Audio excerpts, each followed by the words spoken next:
നമസ്കാരം. കശ്മീരിലെ പഹൽഗാമിൽ ആക്രമണം നടത്തിയ ശേഷം പാകിസ്ഥാന് തക്കതായ മറുപടി നൽകും എന്ന് ഇന്ത്യൻ പ്രധാനമന്ത്രി നരേന്ദ്രമോദിയും ഇന്ത്യൻ ആഭ്യന്തരമന്ത്രി അമിത്ഷായും പലവട്ടം പറഞ്ഞിരുന്നതാണ്. അതിനുള്ള ഒരുക്കങ്ങൾ ഇപ്പോൾ അണിയറയിൽ തകൃതിയായി നടക്കുകയും ചെയ്യുകയാണ്. സിന്ധു നദീ ജല കരാർ തൽക്കാലത്തേക്ക് ഫ്രീസ് ചെയ്തത് പാകിസ്ഥാന് കൊടുക്കാവുന്ന ഏറ്റവും വലിയ ശിക്ഷയായിട്ട് വേണമെങ്കിൽ കണക്കാക്കാവുന്നതാണ്. കാരണം പാകിസ്ഥാനിൽ ഇപ്പോൾ പല ഇടങ്ങളിലും വരൾച്ച അനുഭവപ്പെട്ട് തുടങ്ങിയിട്ടുണ്ട് എന്നുള്ള രീതിയിലുള്ള വാർത്തകൾ പുറത്തു വരാൻ തുടങ്ങിയിട്ട് ദിവസങ്ങളായി. പല അണക്കെട്ടുകളും ശൂന്യമായി കിടക്കുന്നു, പല അണക്കെട്ടുകളും വറ്റി വരണ്ടു കഴിഞ്ഞിരിക്കുന്നു. അതുപോലെ തന്നെ അണക്കെട്ടുകളിൽ നിന്നുള്ള നദികൾ വറ്റി വരണ്ടിരിക്കുന്നു. ഇത് കർഷകരെ മാത്രമല്ല, അവിടെയുള്ള കച്ചവടക്കാരെയും വലിയ തോതിൽ ബാധിച്ചിട്ടുണ്ട് എന്ന് വേണം കരുതാൻ. കാരണം കാർഷിക മേഖലകളിൽ വലിയ തോതിൽ ഭീഷണി നേരിട്ടുകൊണ്ടിരിക്കുകയാണ് കർഷകർ. അതുപോലെ തന്നെ അവിടെയുള്ള തുണിമില്ലുകളിലും മറ്റ് വ്യവസായ മേഖലകളിലുമൊക്കെ കടുത്ത പ്രതിസന്ധിയിലാണ് എന്നത് വ്യക്തമാണ്.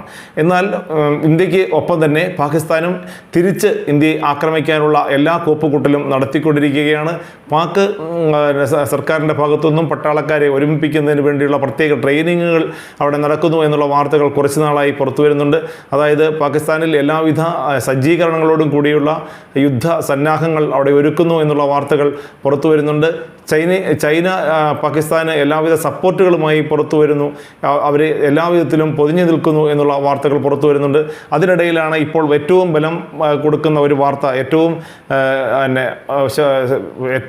കരുതലോട് കൂടി ഇന്ത്യ ഇരിക്കേണ്ട ഒരു വാർത്ത പുറത്തു വരുന്നത്. അതായത് ബാലിസ്റ്റിക് മിസൈൽ പാകിസ്ഥാൻ പരീക്ഷിച്ചിരിക്കുന്നു എന്നുള്ള വാർത്തയാണ് ഇപ്പോൾ പുറത്തു വരുന്നത്.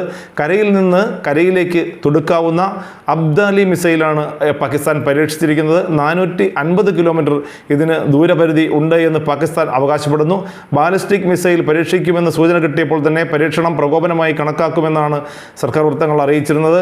അതേസമയം പാക് പതാകയുള്ള കപ്പലുകൾ ഇന്ത്യൻ തുറമുഖങ്ങളിൽ ഇന്ത്യ നിരോധിച്ചിട്ടുണ്ട്. ഇന്ത്യൻ കപ്പലുകൾ പാക് തീരത്തേക്ക് പോകുന്നതിനും വിലക്ക് ഏർപ്പെടുത്തിയിട്ടുണ്ട്. കേന്ദ്ര ഷിപ്പിംഗ് മന്ത്രാലയം ഇതിനായുള്ള ഉത്തരവ് ഇറക്കുകയും ചെയ്തു. പഹൽഗാം ഭീകരാക്രമണത്തിൽ പാകിസ്ഥാന് കനത്ത തിരിച്ചടി നൽകാൻ നാവിക വ്യോമസേനകൾ എല്ലാം സജ്ജമായിരിക്കുകയാണ് എന്ന് വേണമെങ്കിൽ പറയാം. അതായത് ഒരു യുദ്ധം ഏത് നിമിഷവും പുറപ്പെടാം എന്നുള്ള അവസ്ഥയിലേക്ക് എത്തിയിരിക്കുകയാണ് കാര്യങ്ങൾ എന്നതാണ് വ്യക്തമായി വരുന്നത്. ഇന്ത്യയും അതുപോലെ തന്നെ പാകിസ്ഥാനും അതിനുവേണ്ടിയുള്ള കോപ്പുകുട്ടലുകൾ നടത്തിക്കൊണ്ടിരിക്കുന്നു എന്നുള്ള വാർത്തകളും ഇപ്പോൾ വലിയ തോതിൽ ബലപ്പെട്ടു വരികയാണ്.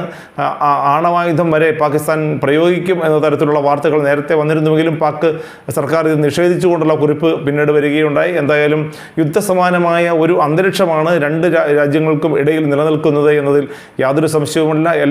രണ്ട് രാജ്യങ്ങളും പുതിയ പരീക്ഷണങ്ങളിലൂടെ എങ്ങനെ വിജയം നേടാൻ കഴിയും, എങ്ങനെ മറ്റ് രാജ്യത്തെ പാകിസ്ഥാനെ കീഴ്പ്പെടുത്താൻ കഴിയുമെന്ന് ഇന്ത്യ ആലോചിക്കുമ്പോൾ എങ്ങനെ ഇന്ത്യയെ കീഴ്പ്പെടുത്താൻ കഴിയുമെന്ന ചിന്തയിലാണ് ഇപ്പോൾ പാകിസ്ഥാൻ എന്നതിൽ യാതൊരു സംശയവുമില്ല. അതിനായുള്ള പുതിയ പരീക്ഷണങ്ങൾ രണ്ട് രാജ്യങ്ങളിലും അരങ്ങേറിക്കൊണ്ടിരിക്കുന്നു എന്നത് രണ്ട് രാജ്യങ്ങളിലെയും ജനങ്ങളെ വലിയ തോതിലുള്ള അസ്വസ്ഥതയിലേക്ക് എത്തിച്ചിരിക്കുന്നു എന്നതിലും യാതൊരു സംശയവുമില്ല.